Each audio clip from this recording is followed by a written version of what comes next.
शिव शाहू फुले आंबेडकर यांच्या पुरोगामी महाराष्ट्रामध्ये महिलांनी राजकारणात आलं पाहिजे आणि सक्रियरित्या काम केलं पाहिजे असा मतप्रवाह असताना दुसरीकडेच मात्र छत्रपती शिवाजी महाराजांच्या आणि माँसाहेब जिजाऊंच्या विचाराने पावन असणाऱ्या अशा रायगडच्या भूमीमध्ये आदितीताईंना पालकमंत्री पदाची घोषणा झाल्यानंतर आंदोलन छेडलं गेलं ही अत्यंत दुर्दैवी अशी घटना महाराष्ट्रासाठी म्हणावी लागेल। ज्या छत्रपतींनी नेहमीच महिलांचा सन्मान केला त्यांच्याच रायगड जिल्ह्यामध्ये अशा पद्धतीची घटना घडणं हे खऱ्या अर्थाने दुर्दैव आहे।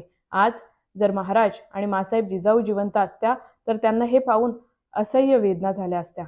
महायुती सरकारमध्ये मुख्यमंत्री एकनाथजी शिंदे साहेबांच्या नेतृत्वाखाली तत्कालीन उपमुख्यमंत्री देवेंद्रजी फडणवीस साहेबांच्या आणि अजितदादांच्या नेतृत्वाखाली लाडकी बहीणसारखी कल्याणकारी योजना कर्तृत्ववान पद्धतीने महाराष्ट्राच्या कानाकोपऱ्यामध्ये आदितीताईंनी त्या ठिकाणी पोचवली।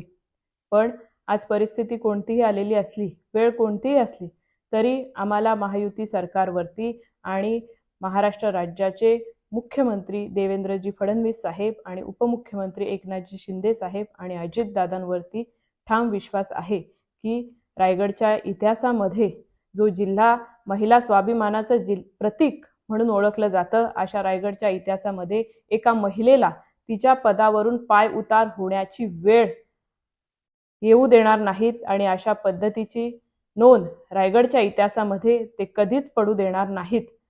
ज्या महिलेने आमच्या महाराष्ट्रातील तमाम माता भगिनींना लाभ आणि बळ दिलं, ज्या महायुती सरकारने महिलांचा सन्मान केला ते महायुती सरकार आज आमच्या लाडक्या ह्या बहिणीचा आदितीताईचा देखील सन्मान त्या ठिकाणी करतील। आदितीताई तुम्ही काळजी करू नका। ज्या महाराष्ट्रातील तमाम माता भगिनींना तुम्ही लाभ आणि बळ दिलं त्या सर्वच महाराष्ट्रातील तमाम माता भगिनी वेळ कोणतीही असो प्रसंग कोणताही असो तुमच्या पाठीशी सदैव आहेत।